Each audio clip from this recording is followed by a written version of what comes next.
Hello and welcome to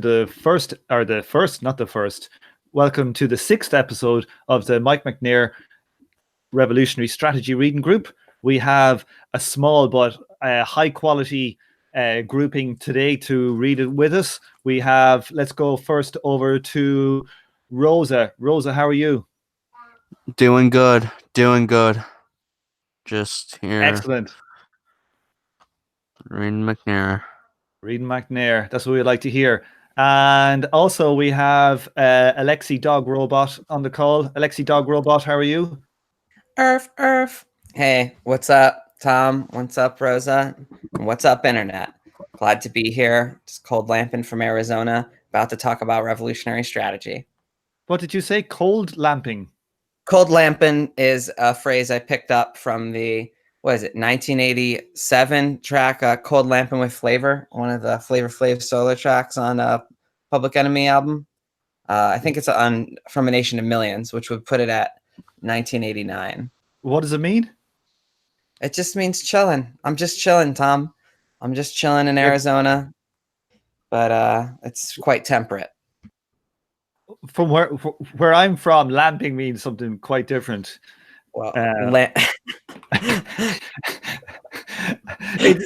it's so bizarre you would never know, and it's quite gruesome too. It's what farmers do to try when they want to kill foxes. They put lamps. They put a lamp. Yeah, they put a lamp out in the field, and the fox will be attracted, and you stand behind the lamp, and they can't see you from behind the lamp, and then you shoot them. That's what lamping is. Where I come from. Well, maybe I like it even more now, Tom. Let's do this. Let's crush some bourgeois states. Yeah, let's lamp the bourgeois state. Here we go.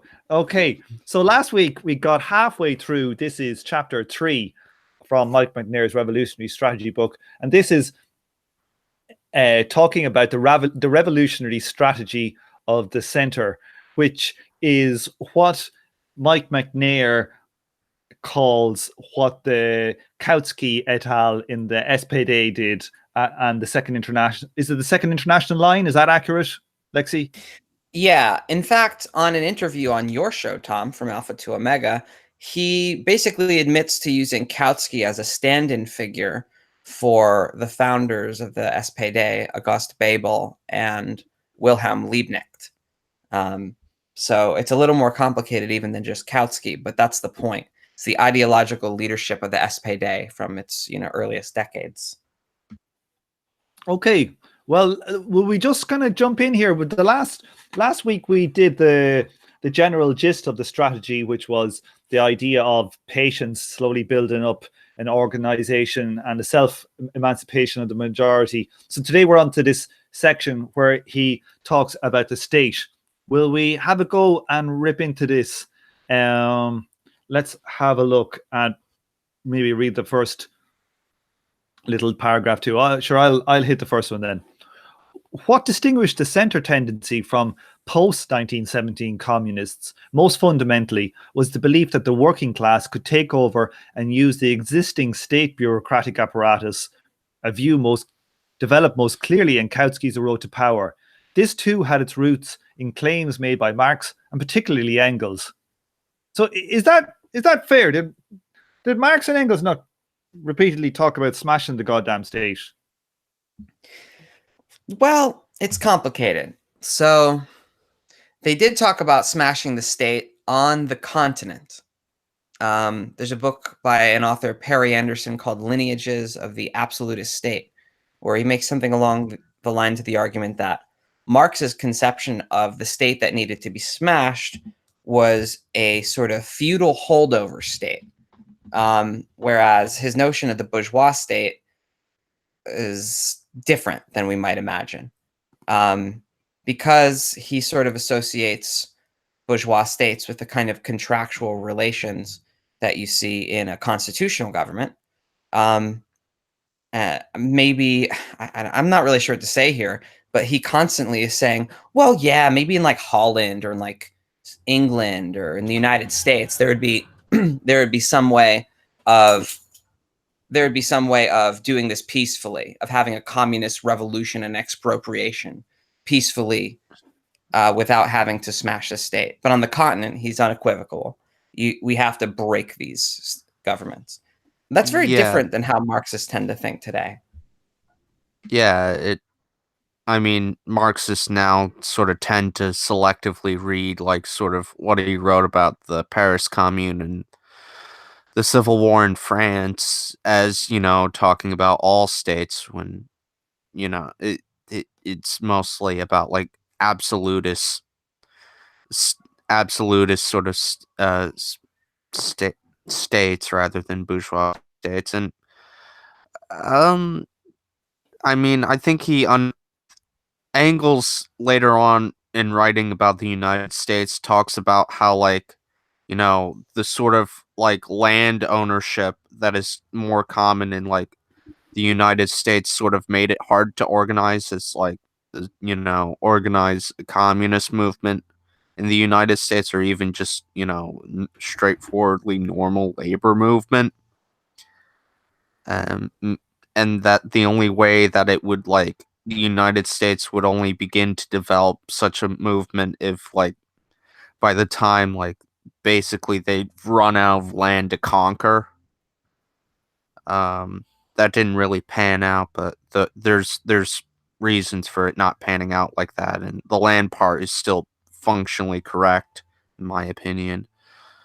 But yeah, it's sort of interesting to read because this is like a strong contrast between how like Lenin portrays Marx and Engels' opinion on the state and Karl Kautsky's opinion on the state, and it seems to be more in line with what Karl Kautsky wrote rather than like say Lenin later on. Well, let's can we read just a bit of this because I find it. Well, I don't know whether if McNair is selectively quoting here, but some of this seems to me quite contradictory about what Marx says. For example, let me just read these two paragraphs here. In the Civil War in France, Marx had asserted precisely that the working class cannot simply lay hold. Sorry, cannot simply lay hold of state machinery and wield it for its own purposes, and had proposed that the commune as a model of the future workers' regime.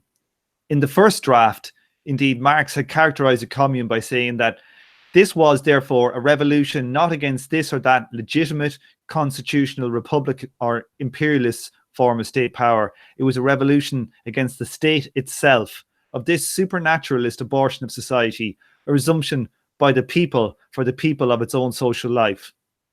So that seems to be kind of saying that, we're not going to take over the goddamn state. We're going to, destroy it.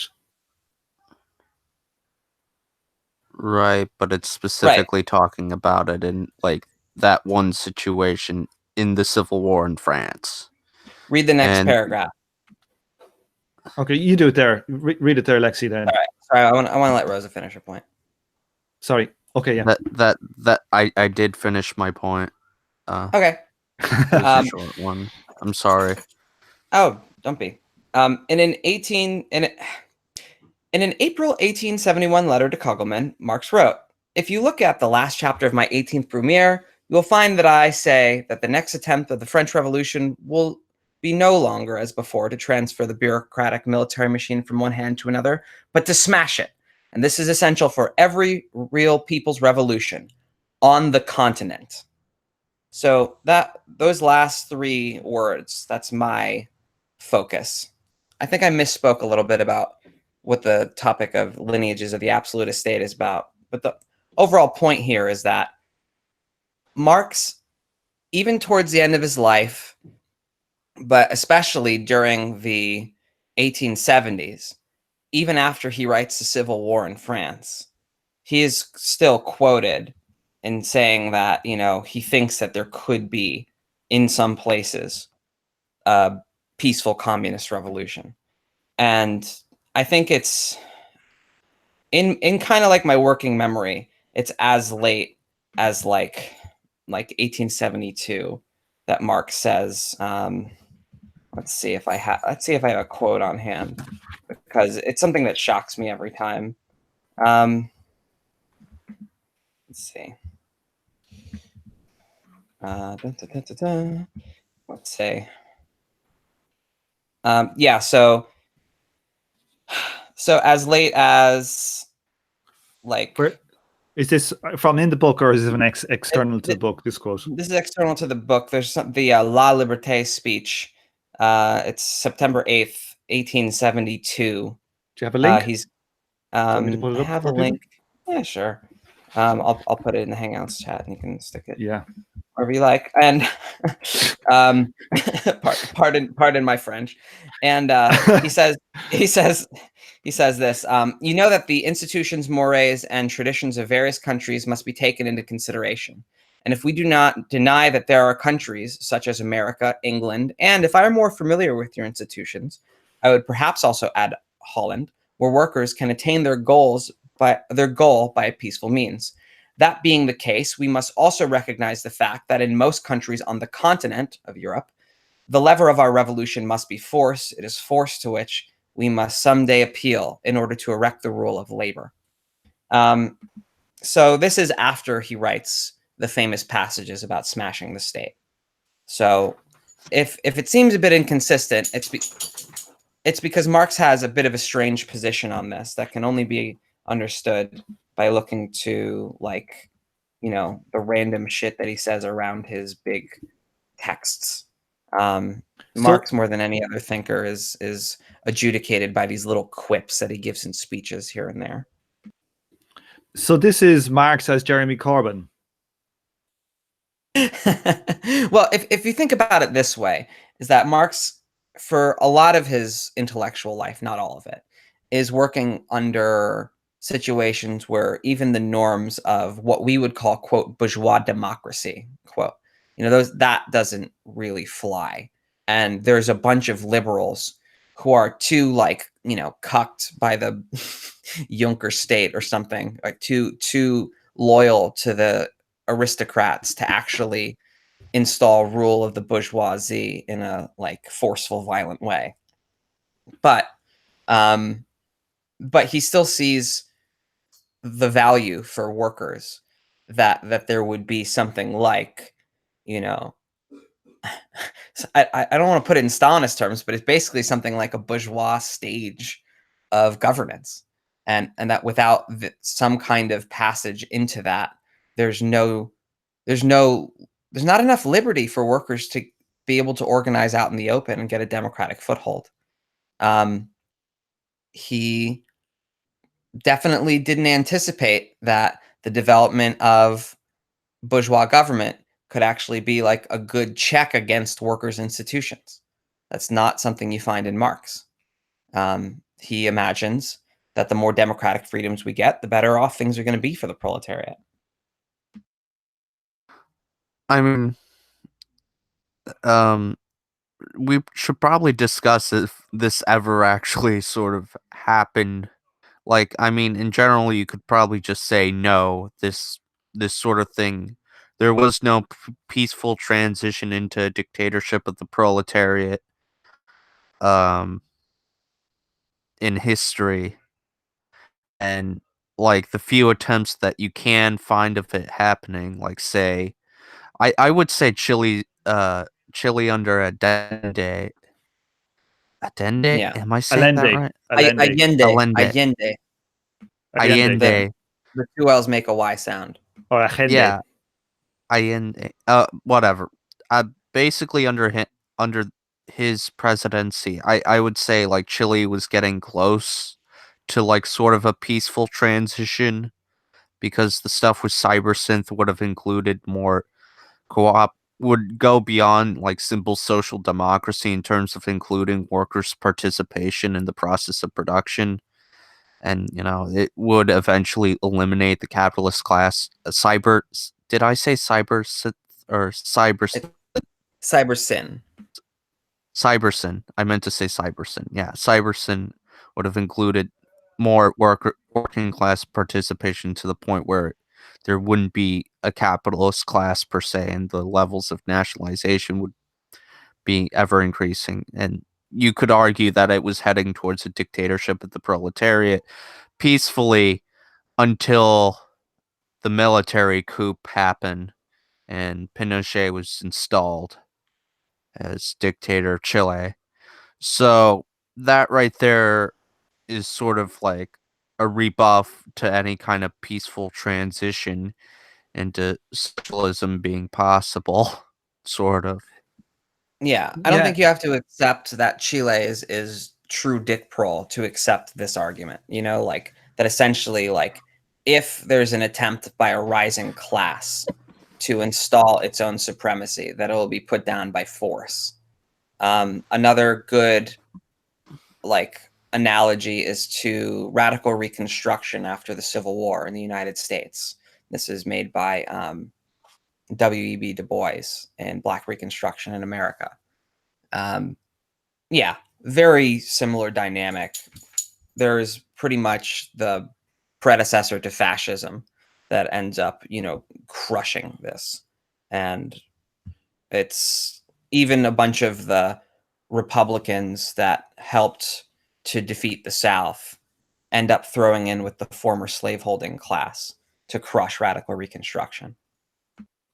It seems surprising to me that, especially with what we've been reading lately a bit on kind of Marx's anti-politics, if we want to call it that, you know, this idea of thinking that politics is outside the social and it's a separate sphere, that Marx would actually fall for this actual thinking that, you know, that Well, oh, that's we can because anti-politics is like a shitty selective reading of Marx that isn't really coherent yet.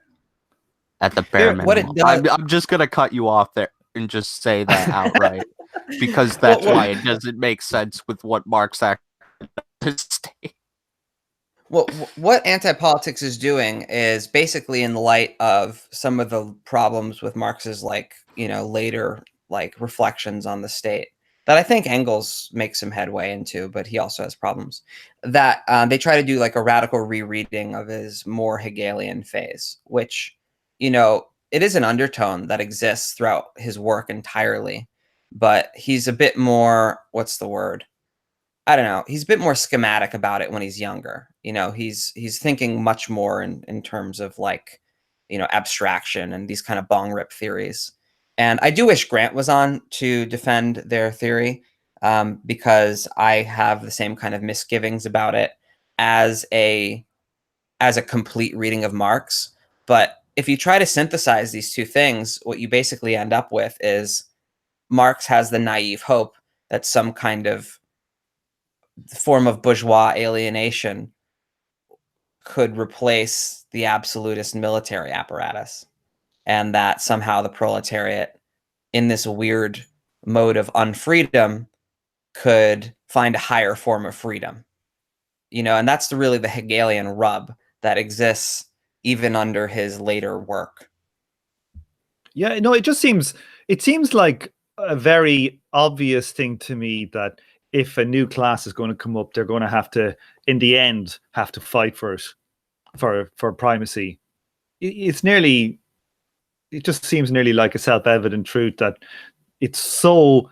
Well, I suppose the thing is maybe Marx is saying that it's possible that you could do it in the UK, but it's not a given. Whereby he's saying, making the case that on the continent where they don't even have the bourgeois parliament, it's absolutely necessary to essentially have a violent revolution to abolish the existing class. Would that be a fair reading of Marx? On the continent. Yeah. On the continent, but in the UK, he's like, you know, in the UK, he's saying it's a possibility you could have a peaceful, Right. but it's not a given. Yes, that I think that's fair. I don't think he thinks peaceful revolution is inevitable anywhere. Okay, so like let's keep going on. So, you know, we'll make our own ideas on whether we think that's likely possible or not. But it would seem unlikely given history that Marx had the right call on that. let's have a read of this. Do you want to take this one, Lexi, in On Authority? This is where he's going to make the point about Sure. yeah, well, you just do it. All right, let's make it happen. In On Authority, 1872. Oh goddamn! You know what? Actually, I want to. I'm Get the sorry. dog. I want to. Well, this dog is very cute. Hi, Sasha. But I want to read the thing right before it because Okay, yeah. it just directly continues from what I was saying and kind of echoes my comments about anti-politics. So that stuff about smashing the state, essential for every people's revolution on the continent, that was in the first flush of the revolutionary movement. Later, in the aftermath of the Commune, the Bakuninists, the anarchists, argued that the mass strike revolution was to abolish the state. In response to the uselessness of the Bakuninist line, Marx and, in particular, Engels, quote, bent the stick against it in a number of texts.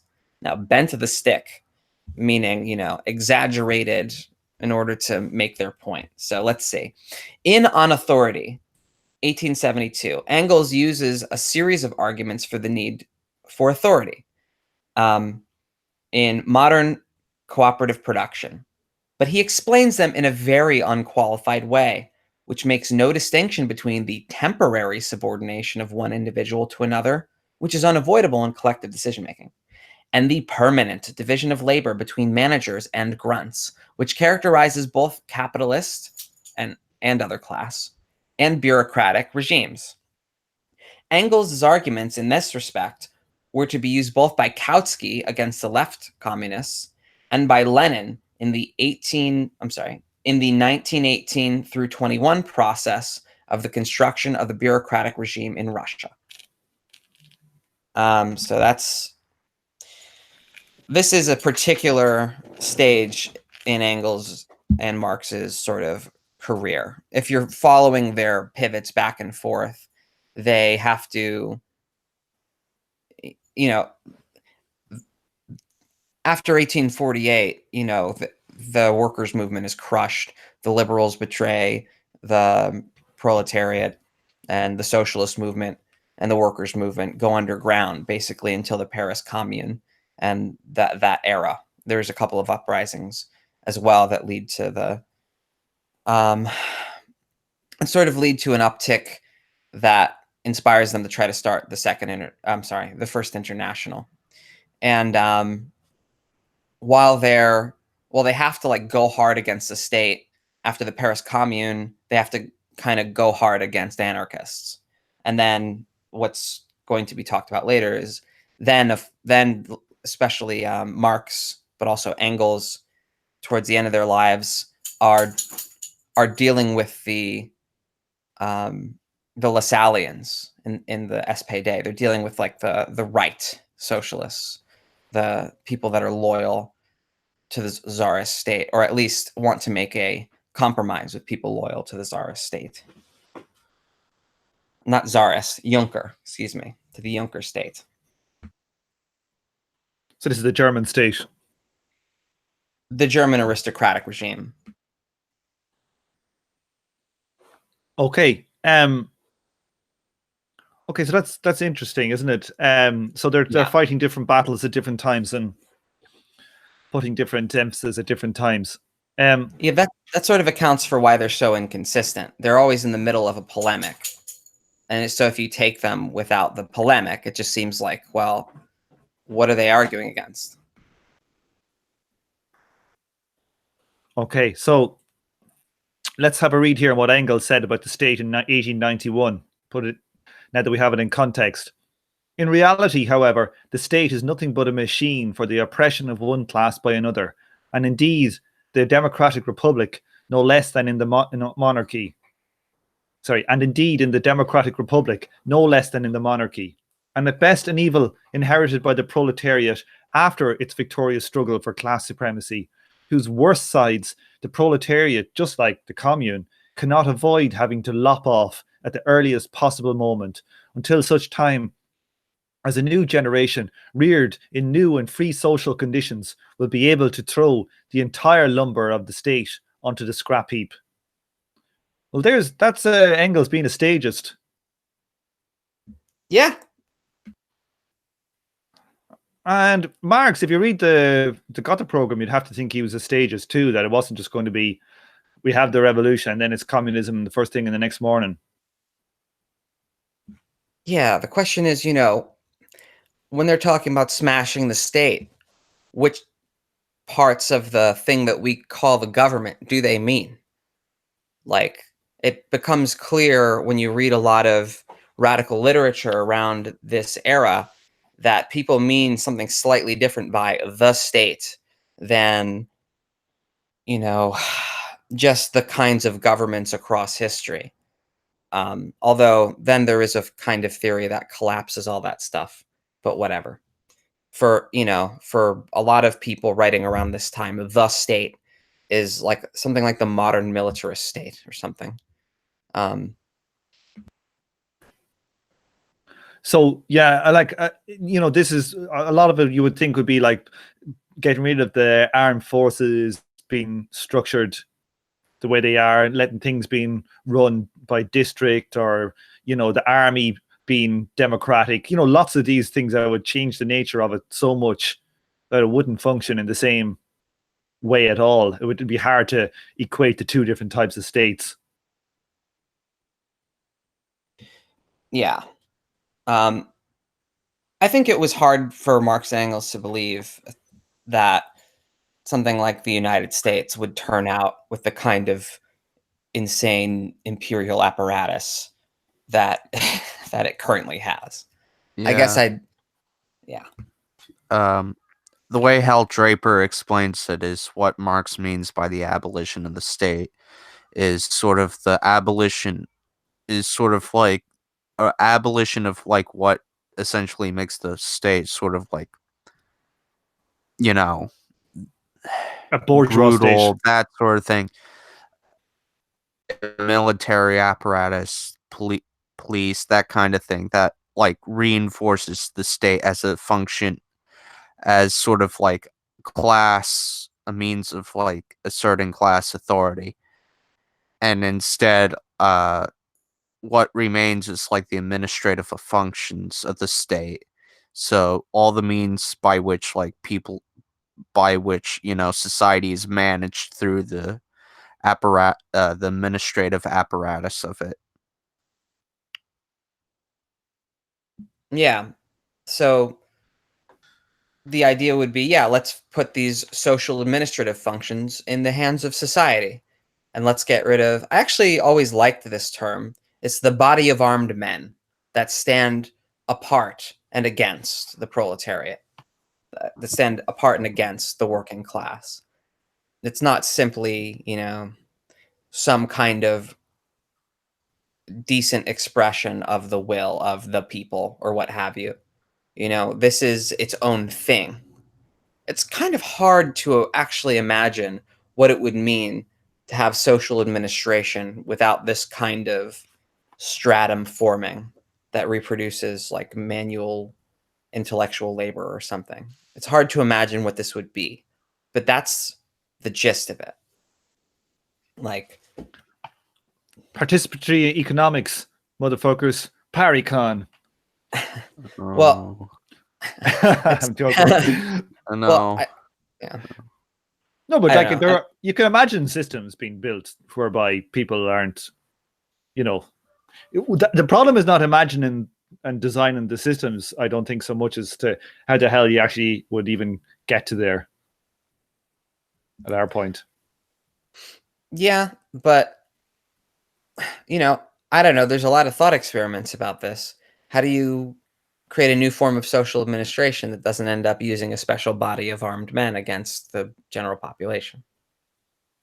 Like, it's a real, I don't know. It's a real puzzle. It's not something that is obvious, and it's something we have to kind of argue for. And that's sort of the whole reason that one of these theories, that the Marxist state theory exists. What and why Marxists come to such incredibly different conclusions about the state.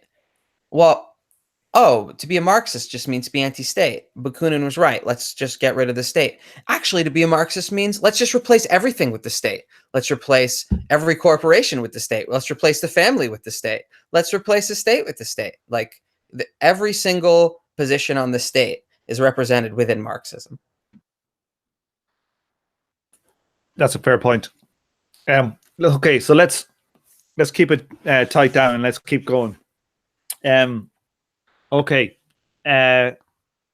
So Engels then, in his 1895 introduction to Marxist class struggles in France, he asserts, with the SPD's successful utilization of universal suffrage, however, an entirely new method of proletarian struggle came into operation, and this method quickly took on a more tangible form.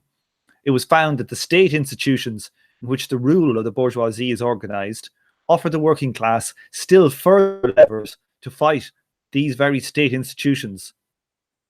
The workers took part in elections to particular diets, to municipal councils, and to trade courts. They contested with the bourgeoisie every post in the occupation of which a sufficient part of the proletariat had a say.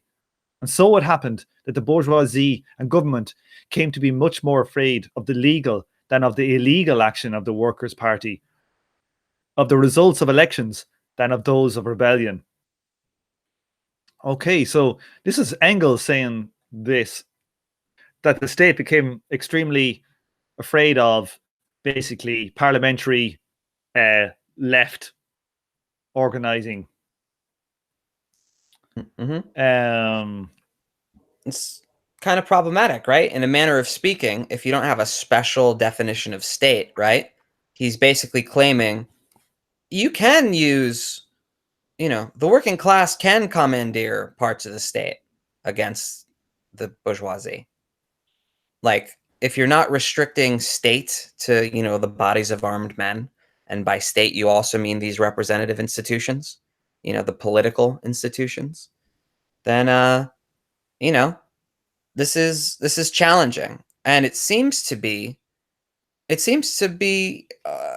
a bit of a capitulation on Engels's part, although one that's in line with some of the things we were saying about Marx earlier.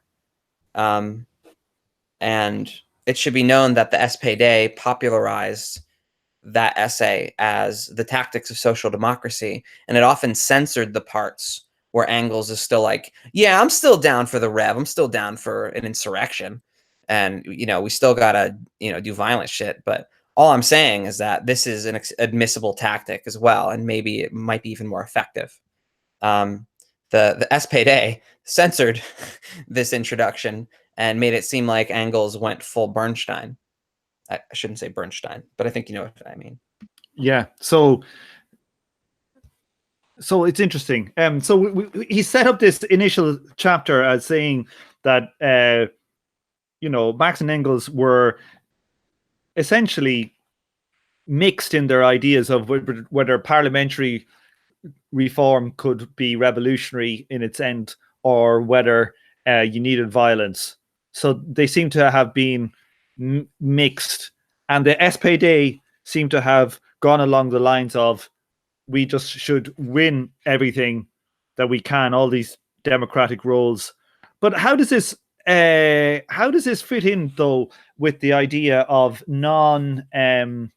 coalitionism and non-taking power, if they're actually getting involved in like local dog catchers votes? Because he's making that kind of point here, isn't he? He's saying here that like they did particular diets, municipal councils, trade courts. At what level does that become actually being part of the state? Yeah, this is the danger of claiming that you can use the bourgeois representative institutions against the bourgeois state. I'm going to call it that. Like, I think there's a difference between these representative institutions and the military apparatus, right? Like, I think it's a hard sell, even if you make that kind of distinction. And all I can say is that this never happened before. They didn't see the rise and fall of this movement. Engels isn't writing in the year of our Lord 2019. You know, he hadn't seen 1914.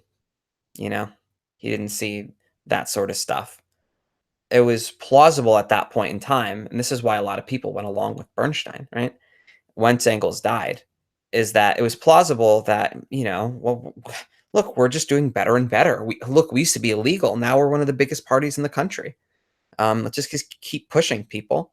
And that kind of political inertia can be addictive, you know? And yeah, for all the reasons you said, Tom. I mean, it's that kind of thing that has led some people to be like, well, to say that the state is just bodies of our men, I mean, that's so vulgar. Look at the way representative institutions draw people in. And then they'll say, yeah, but there are things funding those representative institutions.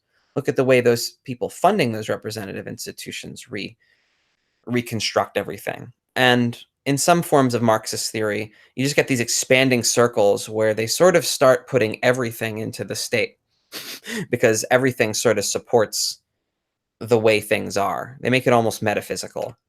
So you're right, Tom, that this is the beginning of how people get subsumed into the state. But also, I would just throw a caveat that maybe some of these institutions could be used in a way to attack the state. Like that's what, you know, Babel and Wilhelm Liebknecht were trying to do at first by having parliamentary seats in the German Reichstag and just screaming about the, you know, the Junker military apparatus. That's what they were attempting to do. Yeah, it's interesting.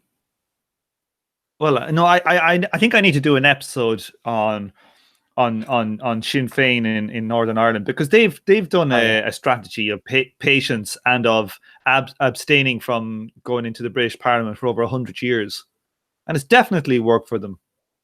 And but they do enter into local positions of power, but nothing that's, say, to do with the British state. So it's interesting that we can see a very, not exactly the same theory or political strategy, but a similar one, and it's been highly effective. So it's interesting. Like so let's have a let's. So this is why I think what we've just talked about, what you just said there, is about why he throws this weirdo kind of theoretical interlude in here into this chapter. So he's like trying to say that actually what we need as Marxists is a theory for understanding these transitions and what needs to be done to go from, you know, feudalism to capitalism, or from, you know, what other ones has he got in here? You know, he has antique state. He talks about China's antique state into you know, a feudal state or whatever.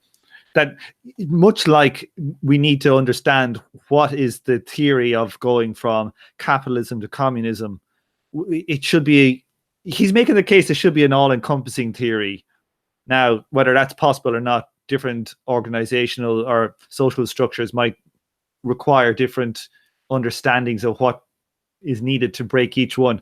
But I think the point he's trying to make overall is that Engels and Marx didn't fully theorize that break, and they kind of fell for this idea of parliamentarism being an avenue, while to contrast that with what, say, Marx and Engels wrote on in England's 17th century revolution. Let's read just this little bit here. Although M. Guizot never loses sight of the French Revolution, he does not even reach the simple conclusion that the transition from an absolute to a constitutional monarchy can take place only after violent struggles and passing through a republican stage, and that even then the old dynasty, having become useless, must make way for a usurpatory sideline. Rosa, what do you make of this? I'm sorry, I was away for a second. So basically, Can you read the quote again? Yeah, sorry, no, sorry for jumping in on you. So he's making the case about how, you know, to go from uh to transition from an absolute to constitutional monarchy can only take place after violent struggle. You know, Marx in this section, like Marx is making this case about absolute monarchies, Right. Yeah. and he doesn't generalize this to say capitalism, what we've been discussing before. Right. Yeah, it makes sense because for him, there's like no democratic mechanism to work through. So, um, violence is the only real option in this situation for him. The moment, I guess, in the moment for the bourgeois revolutionaries would be to overthrow the absolute monarchy. I guess. Yeah. It is kind of strange that he put so much importance into the political bourgeois political organizations. Well, imagine it. Like you're in a situation where there's no real free speech or free organization. And, you know, you see the labor movement in Europe is basically associated in the long term with the introduction of universal suffrage. That link doesn't really exist in the United States. We had a, you know, we had a situation that was actually kind of more similar to Germany, where I'm making a very rough analogy, so bear with me, where a relatively, you know, conservative figure made a populist move. You know, somebody like, I suppose it's hard to call a lot of people in American politics conservative, but the way history looks at Andrew Jackson, I'll just put it this way: due to his role in his special role in genocide, is not especially fond. But universal manhood suffrage happened under Andrew Jackson, and there was a similar move in Germany under Bismarck. So there are countries there are exceptions to this, but in a lot of Europe, and then, you know, to get women to vote eventually, there was a huge socialist involvement in getting basic ass democratic rights that most people just associate with bourgeois governance now. So it's sort of understandable to me if you imagine that the whole history of the socialist movement was trapped in the bourgeois epoch while they were still working out the kind of society that we're attacking today. So are we? So if Marx was naive about the nature of bourgeois democracy, is he also naive about the nature of the proletariat being emancipatory? If you take the kind of Kautskian read of Marx, there's something very naive about it. Well, that the more capitalism there is, the more proletariat there are, and the more that more proletarians that are made, the more disciplined and educated and skilled we'll become. There's definitely a naive reading in there. I don't know if that's Marx's, but I think Marx is a bit more subtle on the issue of the proletariat, and mainly because he was a little more consistent with that. He never got to write his book on the state. You know, he had a big old plan. I'm going to write a book on international state system and the bourgeois state and the finance markets. I'm going to write a book on, and he died before he could finish his book on capital. You know, like, so I don't know what, you know, 300-year-old Marx would have worked out on the subject. Imagine his poor body BO at that stage. You know, Oh, Christ. imagine His fucking carbuncles. Oh, imagine no. how big his open sores would have been after 300 years. Let's not give that too much thought.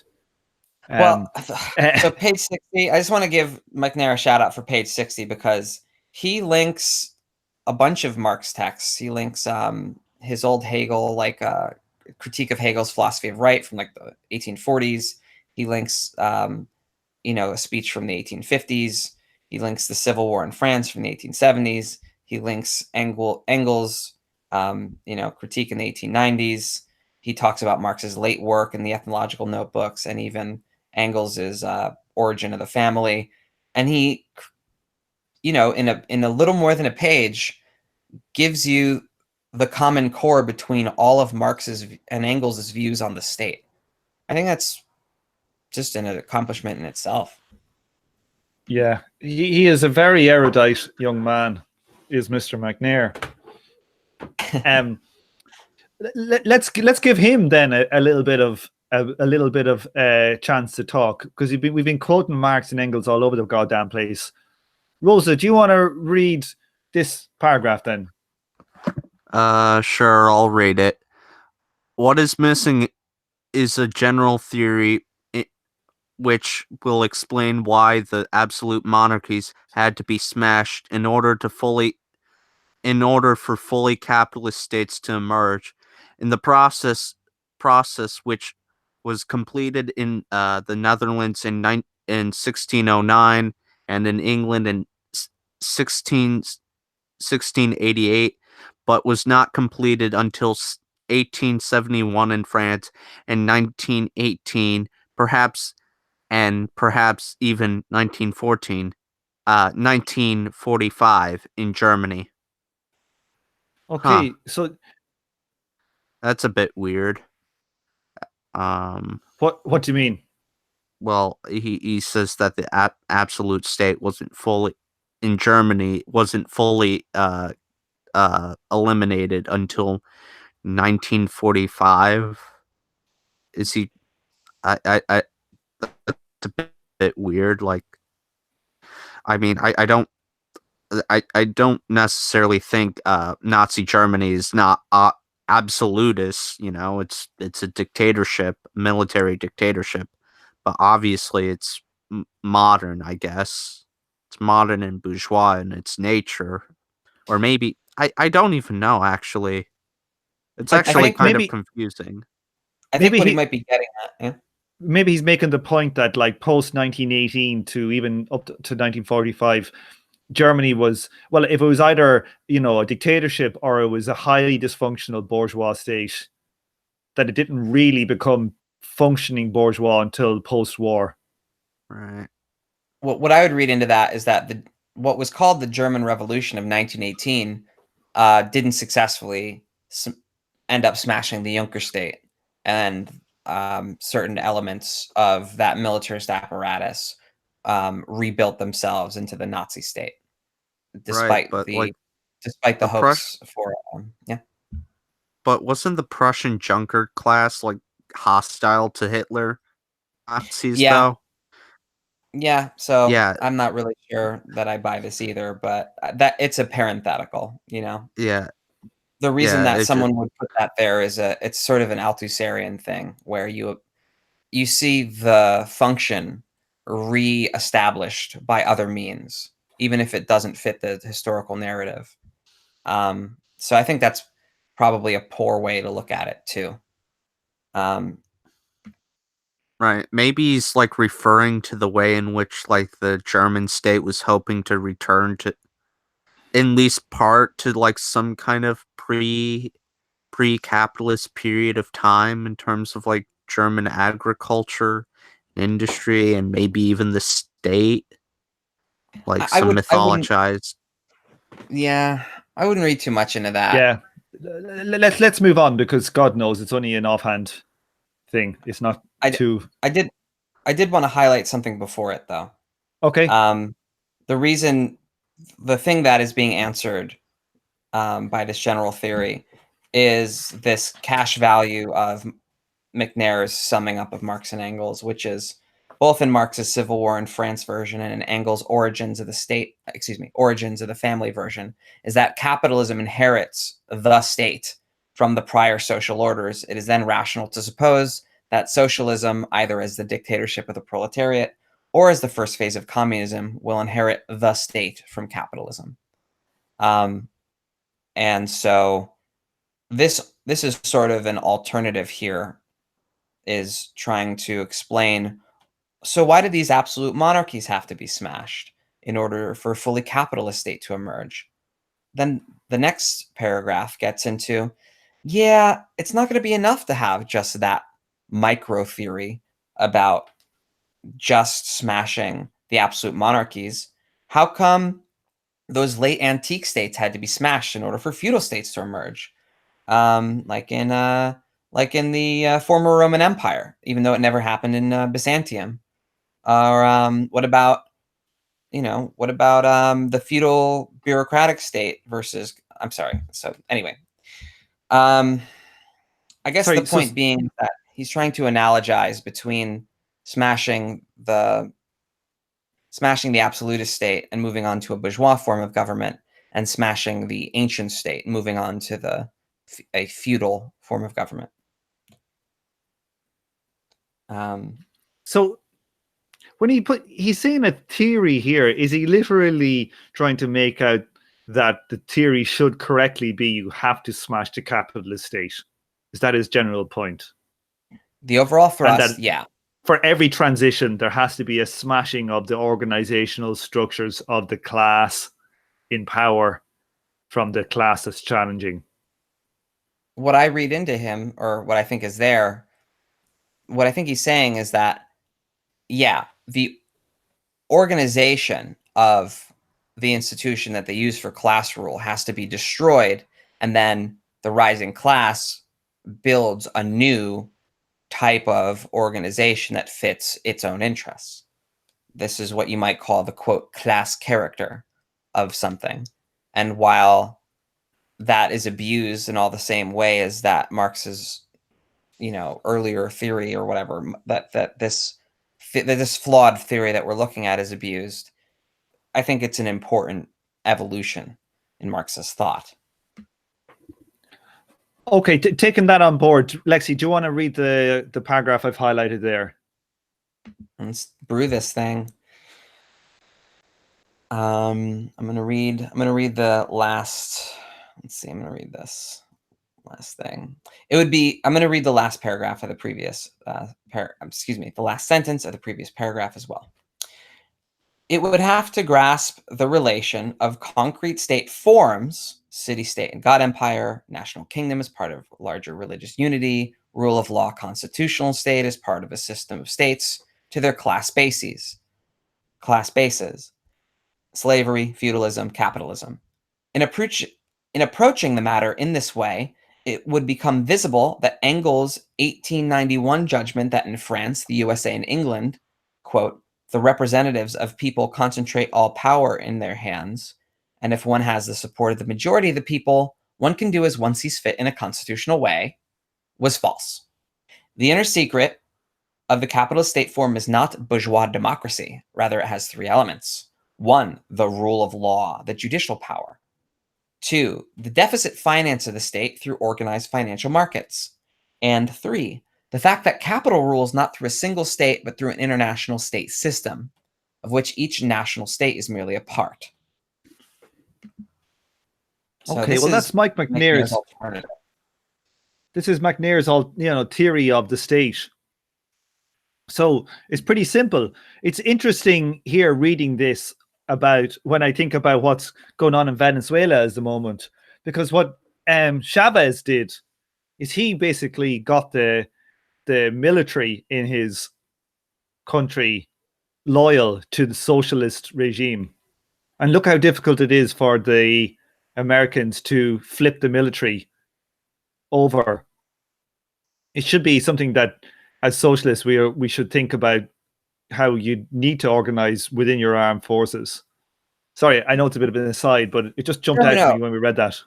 It's interesting, but it's very different in the way that, let's say, Lenin organized in the armed forces. What the whole point of the soldier Soviets was to try to get internal support within the military to dismantle the Tsarist military, right? As opposed to in Venezuela. And I think this is part of the problem with, but trying the thing to is do that a social democratic project, well, is that Chavez, you're trying to get the national, basically, what you might I'm forced to call it like a bourgeois state form. There's nothing about it that's especially, crazy different than other modes of bourgeois administration. And, trying to reconcile that to a socialist project when you have big special body of armed men, this is a hard sell, and perhaps even a contradiction in terms. Yeah, well, I probably should be more clear when I'm talking about Chavez. He was a social democrat. He wasn't like a communist. But it's just interesting to think about. That's all I would say there. Yeah. So this is him putting forward then his different theory. What do we make of it? Honestly, this is what jumps out at me when I look at historical materialism as an elaborated form. If I wasn't being confronted with Engels's later quotes, I would have thought that, at least the beginning part was kind of Engels's theory. The actual criteria for bourgeois governance is clearly McNair's. But in reading this, I realize how much of this historical materialist look at the state across different societies and the theory of the class state having to smash the previous state. How much of that is an advance on Marx and Engels? And I quite like the way he uses democracy. He doesn't like to call it bourgeois democracy. I think there's something in a way, it's kind of like calling, the Stalin stuff communism. I don't really feel like that was true communism. I think it kind of hurts the debate by calling it that. Similarly, I don't think we gain all that much by buying into the idea that we live in democratic government proper. We live in some kind of liberal bourgeois regime, but it doesn't seem like I don't know, maybe I'm being too naive, but doesn't seem like there's a sincere effort to really get people to actually be engaged with government. This seems like a management, scenario. This is not a democratic scenario. Why does he leave out the armed forces in these three elements of the state?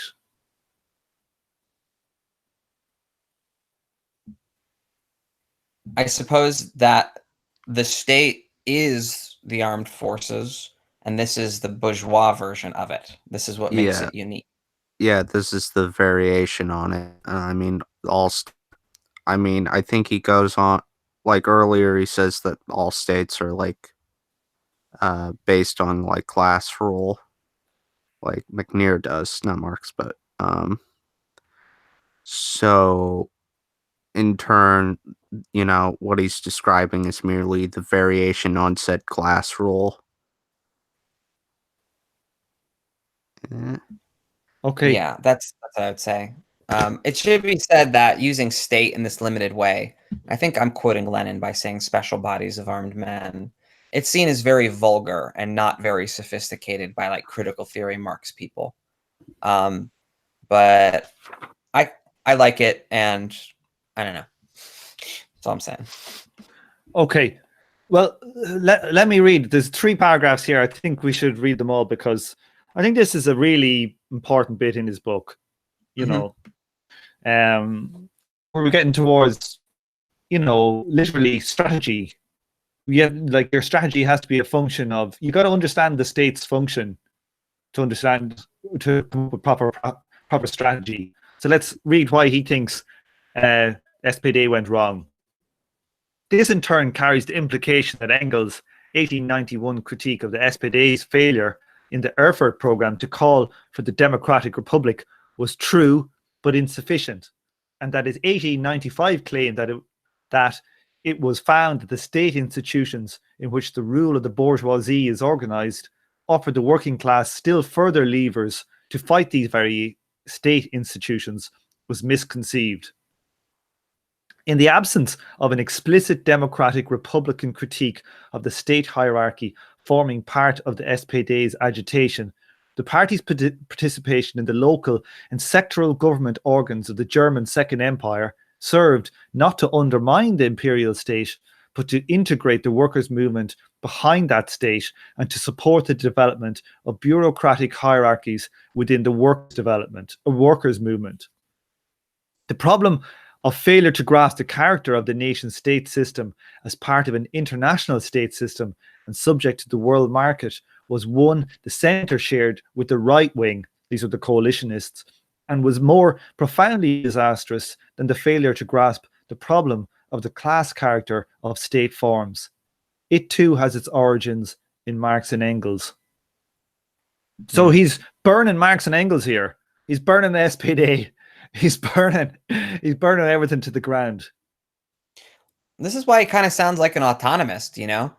He's like, look, they were all wrong about the way the state works. And actually, you can see a line from Marx to Engels to the bad parts of the SPD. It's not, it doesn't totally come out of nowhere.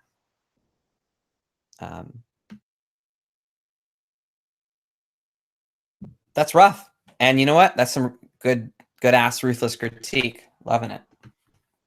I think I've actually said that before in like a previous podcast. I remember, like maybe it was on Swamp Side, but I kind of actually remember saying that Marx was not particularly that great on like state theory, and that like sort of the supposed revisionism of Karl Kautsky came from Marx and Engels. Wasn't so much revisionism as like a partial selective reading. Now it does have still remain like relatively accurate. Now it does have to be said that. Oh, sorry. Yeah, go no, it does have. Mark. You go. Sorry, are you finished, Rosa? Go on, Rosa. Finish. Yeah, I'm finished. No, okay. I'm finished. You go. Okay. It does have to be said. You guys are pathetic. Yeah, you know, I just want everyone to be able to speak, Tom. Okay, I just want to be a good Democrat. Yeah. All right. Okay. There are certain times when authority is required. I just want to point out that I've never seen Marx advocate for trying to use an element of the state against itself on the continent. Like, that is something that Engels does that I don't think Marx does. And it's because, honestly, you know, Engels sees potential in the SPD that Marx, I don't want to say he didn't live to see, because he saw some of it, but he was quite harsh. He was quite critical about these efforts.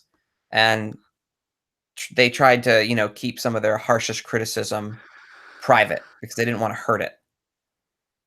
The communists disdained to reveal their views. Rosa, do you want to get back in? Nah, I'm good. Okay. So we're back to essentially the last major subsection in this chapter, which is the nation state. Okay. What is the gist of this section again? Let me see. This is about the international state system. Okay. Yeah. Sorry. Okay. So this is this is getting into the idea that the nation state is not an island, and you got to organize if you're communist along an internationalist line. So to start off this section, he quotes the Communist Manifesto.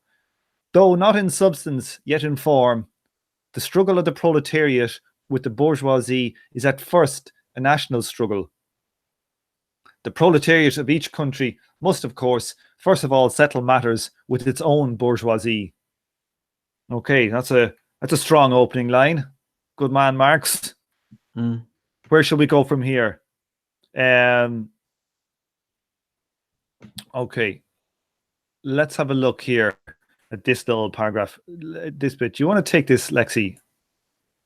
Sure. I did want to chew on that for a second because there's there's two things going on there. There's a claim that the essence of the struggle for the proletariat is not national, right? But in form, it is. That's something that Marx retains throughout his whole life. However, the proletariat of each country must, of course, settle matters with its own bourgeoisie, first of all. I don't know if he ever abandons this position, but I think you can accept the former without accepting the latter. It might not be possible in the United States for us to, first of all, settle national matters, you know. But I still think ultimately that it will be often national in form. It will be in contested elections. Anyway, and if no one has anything to say about that, I will read this quote. Well, I just think I'm doing a capital reading group at the moment, and we're stuck right in the middle of the first chapter, the commodity, and you have the different value form stuff going on, and it harkens back to that kind of Hegelian analysis. So it's just interesting reading that paragraph again, having my head full stuck in the 20 yards of linen equals one coat. Yeah, he retains this like Aristotle language, of form and essence, but there's or form and content, I guess it would be, whatever. Then and you think he's looking at all these different sources from different nations, and if you read Marx and Engels, they love making jokes about national stereotypes. I don't even think they're jokes all the time. Like, I think they kind of believe in national characters. And so they recognize, nations to be like a thing in their phenomenological world, but they feel like there's an underlying structural truth that transcends it. And so let's see. Indeed, previous bourgeois revolutionary movements had also been international. The Europe-wide commune movement of the 12th and 13th centuries, 16th through 17th century Protestantism, in particular Calvinism, and Enlightenment republicanism of the 18th and early 19th centuries. Future, more proletarian revolutionary waves were also to be international in character, as in the rise of class struggles, which led up to the 1914 through 18 war. Those are the end and immediate aftermath of that war, the aftermath of 1945, and the late 1960s through early 1970s. So you're making a case for, things have to be international. It's interesting reading, God, what is that? I don't even know that there's a book called Wolf Hall, and it's about Thomas Cromwell. He was like an advisor to King Henry VIII, and the Protestantism stuff going on and killing all his wives and stuff. And it's quite interesting, about just reading that book, about how international the Protestant movement was. To be smuggling texts in from, Holland or Germany, and people would be coming, and it kind of read kind of like some kind of clandestine communist kind of shit, from 1920 or something. It's just interesting the way he puts Protestantism on the same kind of pedestal. Sorry. Yeah. No, it's interesting that he's making the claim that revolutions kind of always work this way. It's not something special about the bourgeois epoch, Yeah, he goes on here to say Marx was given out about the Gotha program, whereby he said there was not one mention of the international function of the working class, which is kind of telling. It seems to be a repeated thing, Yeah. again and again and again in all of these things. And Engels has a critique of Babel to the same degree. Did any of you see that there was an interesting clip of do you know, like the the journalist Max? I'm sorry, could you repeat his name? Max Blumenthal. Yeah, I've heard of him. Yeah, like he does that kind of foreign policy stuff. But he interviewed, he got like a 1 second or like 10-second interview with AOC, Cortez, Alexandria, what's her middle name? Ocasio-Cortez, is Ocasio. it? Yeah, and he said like, hey, what is your thoughts on like the coup that's going on now in Venezuela, the attempted coup? And you could see she was like, oh, sorry, I'm in a rush, I gotta go. Like, and look at what Bernie and all of these social democrat types say. They don't give a damn about empire. You see, they hardly even mention it. And it's this being rewritten. It's this exact tendency. I think we discussed it already in maybe one of the previous chapters about how, you know, you can't talk about empire. You want to use that to fund your stuff. And it shows it in you know, in today's, people think, oh, this is all very high level shit. But in today's, like, you know, when Ocasio AOC is asked a simple question about what's going on in Venezuela, she can't answer it for this type of reason. Which is why I'm not all that jazzed or excited about, you know, the new wave of socialists and, you know, or whatever, because none of them are doing what the earliest AOC, I'm sorry, what the earliest SPD people were doing.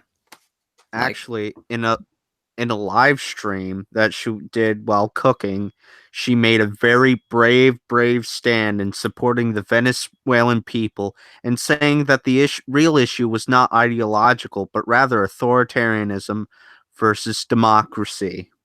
There you go. Very nice. Very nice. So we can just put all this other considerations aside. You know, that's just the thing. Like, until our socialists, you know, that people are screaming, oh my God, the socialists are coming. Until our socialists can give a more powerful condemnation than fucking, you know, Rand Paul on the floor of Congress, I'm not lifting a finger. Well, to be fair, that Oma, I can't say her name. No, this is true. The one Muslim senator who like identifies as an intersectional feminist rather than a socialist is the only one that seems to be like really standing up in public and saying, no, this is a coup. The opposition leader is like right wing, and we shouldn't be doing this intervention thing. Like, she's like the only one doing it, and she doesn't even identify as a socialist. Yeah, full firing squads for her by the DC commentariat as well. Well, yeah. That's why Ocasio-Cortez gets all the attention she does, largely, I think, because, you know, she knows the game. They know, well, but they can put up with somebody who just wants a bit of healthcare, but they can't put up with somebody who's anti-imperialist. Yeah, you know, the difference in treatment that David Miliband got with respect compared to Jeremy Corbyn. You know, not huge policy differences, but my God, it would be, you know, you can't touch the empire. Yeah, and I don't want to like overstate the level of that Jeremy Corbyn is a revolutionary, because, you know, he gets the same kind of inflated threat treatment that AOC and Bernie does. But because the British state is less, you know, embedded in the world order, there is more room for somebody like him to critique empire and, you know, military apparatus. And Jeremy Corbyn is probably the most anti-imperialist, you know, major party leader in British history. Without doubt. In Western political history? I wonder. There may be exceptions here and there. I can't think of American presidents which are more opposed. Like in modern Western European political history, I don't think there's ever been like the number 1 or 2 party leader who was an anti-imperialist. I certainly can never remember it. It's definitely hard for me to think of one. There might have been, actually, was there a Swedish guy in the early 80s, and then was he assassinated? There might have been Emmanuel. If Manuel's here, he might be able to tell us. See, yeah, that's why I'm hesitant to say and just sweep, you know, whatever, you know, heroes lost to history or under the rug. You know what I mean? But needless to say that in order to play ball in the United States, you have to basically embrace empire. And until we get a lot of electoral efforts to the contrary, there's, you know, really nothing to be too jazzed about in the legislature. Okay. So he goes on to talk about how Germany can... Sorry. Yeah, so he goes on to talk about how Engels said, oh, Germany should be able to defend itself against, you know, attack. And I don't think we have any kind of problems with that. But, you know, the German workers should not help in any imperial war. And at the end of all of this, we get to this paragraph at the end, unless anybody wants to read anything in particular. I think we get to this paragraph, which is good. Lexi, do you want to give it a read?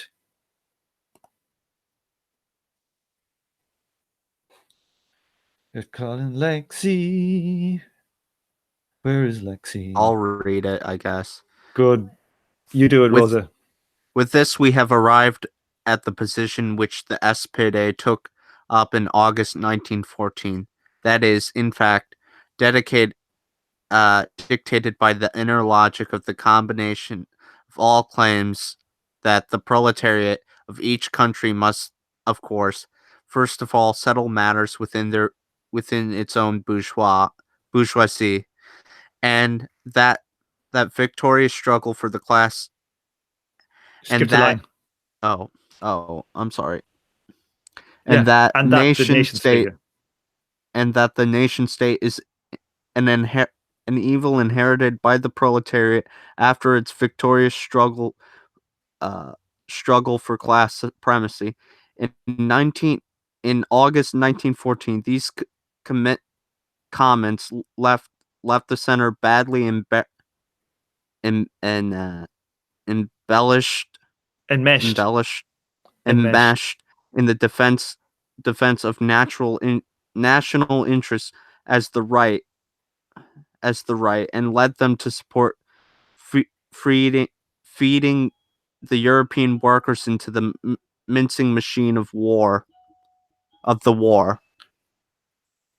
So is that fair on Kautsky, do people think? Well, I mean, Kautsky basically sat on his hands during the actual war vote for like war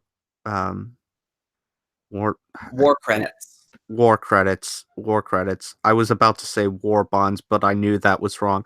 War credits, yeah. Plus, Yeah, war credit basically sat on his hands and didn't really vote. Bernstein initially voted for war credits, but then immediately regretted the decision and started to oppose the war, which is kind of weird because that doesn't get really brought up in most left analysis of the Second International and this sort of betrayal. But do you want to explain what I think it's. Can you explain what war credits are, Rosa? Basically it was funding for the war effort. Okay. They were basically war bonds, actually. Yeah. An earlier form. Like the party is signing off and funding the war. Yeah. So did they not argue? Did they not argue it or strongly? Is that the general gist? And did they left? Kautsky wanted to preserve unity at all costs, essentially. Yeah, like they basically took up a defensive position that Germany was being threatened, and Germany was being threatened by an absolutist state in the form of Russia, and Germany was more progressive in its state's character. Therefore, they needed to defend Germany, which is sort of an opportunistic theoretical line, but if you go back to Marx and Engels, you can sort of justify it based off of like a few quotes. Yeah. You have to fudge it, but yeah, Engels was speaking of a defensive war, and any modern war is usually fought in the name of defense, but I think what Engels was trying to say was not in that opportunistic vein. I think he was really thinking of an invasion. Yeah. Like, I would think something along the lines of a genocide would probably be an example of something that could come close to something that would be a legitimate defense war. Like, for example, Germany going into the Soviet Union and basically trying to genocide the Slavic people or the Native Americans, native people of the North America struggling against the encroachment of colonists from Europe would probably be another example of what would be a legitimate, or what could be a legitimate basis for like making the claim that this is a truly defensive war. But then again, those situations, only one of those situations really involves a proletariat, and there's different rationales that you can use for justifying the Soviet Union's defense war. And I I think in general, there's a difference, yeah, between like a defensive war and an offensive war, and clearly they're abusing Engels' statements on defensive war for an offensive war.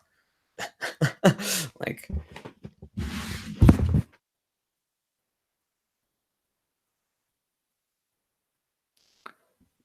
all right, I don't know. Yeah, sorry. Hello?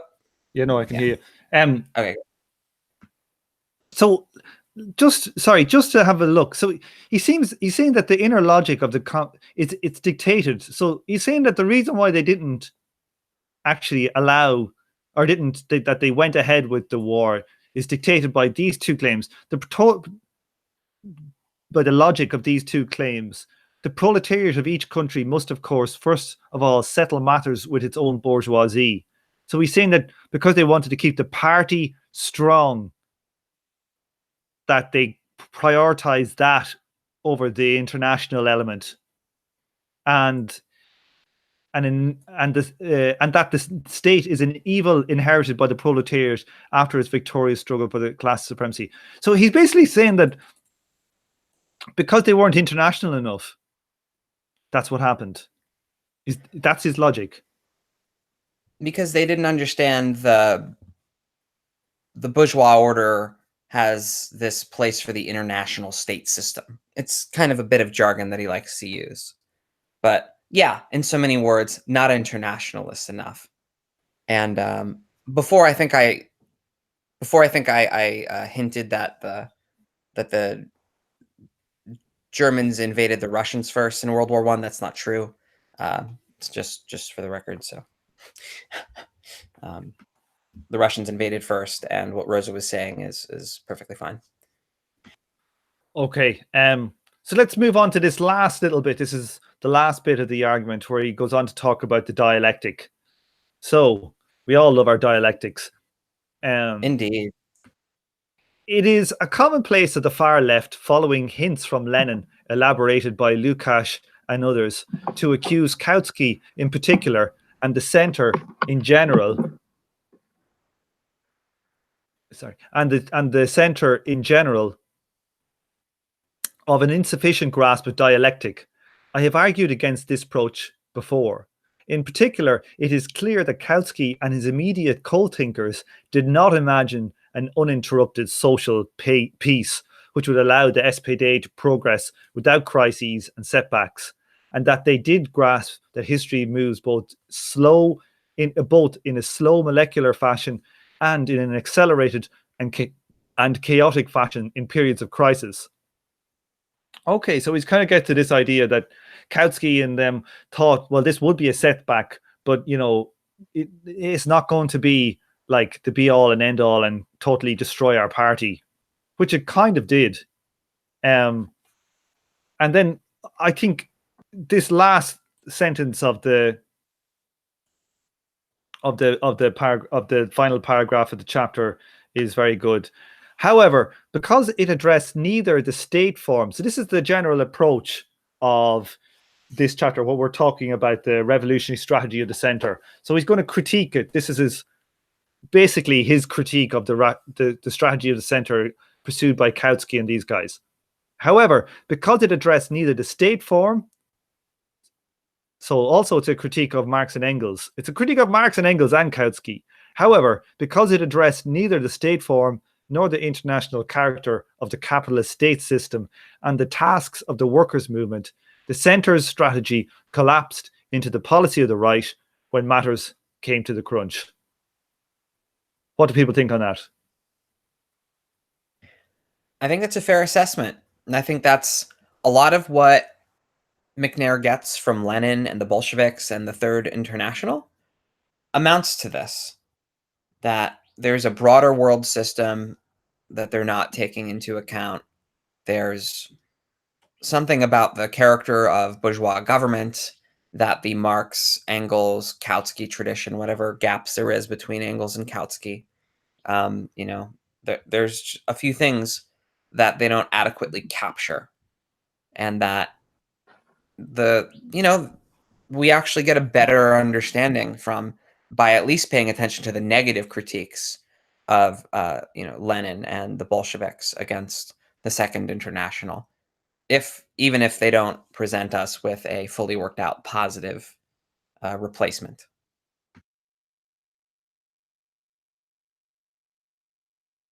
I think this chapter is excellent. I think this chapter is fantastic, as in, it gives us what's good about the strategy of patience and the center strategy, but he also takes the knife to it, So I think it's excellent. Do we have any overall thoughts on it now that we've come to the end of it before we wrap up?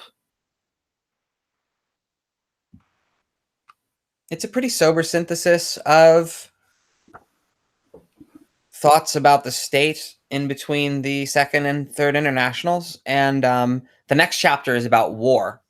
And so we'll really get to dig into the issues we were talking about before with offensive and defensive war, with what Marx and Engels thought about war and conflict, under what conditions Marx and Engels suggested supporting your country's military. That gets tremendously complicated, and it is sort of rightfully one of those positions that Marxists get knocked for, not taking maybe seriously enough either way. I think this section, sorry for speaking with my mouth full. I think this section sort of like lays out what would be the difference between, sort of Kautskyism, orthodox Marxism, and what is often labeled as neo-Kautskyism. The major difference is that, well, the strategy of like mass buildup of working class institutions in the mass party is maintained and built upon. The critiques of imperialism that Lenin put forward, and the critiques of the state, a critique of the state that McNair puts forward, is internalized and used to like improve upon the already existing strategy and avoid the sort of like opportunism of the Second International that comes from their lackluster understanding of the state and of imperialism.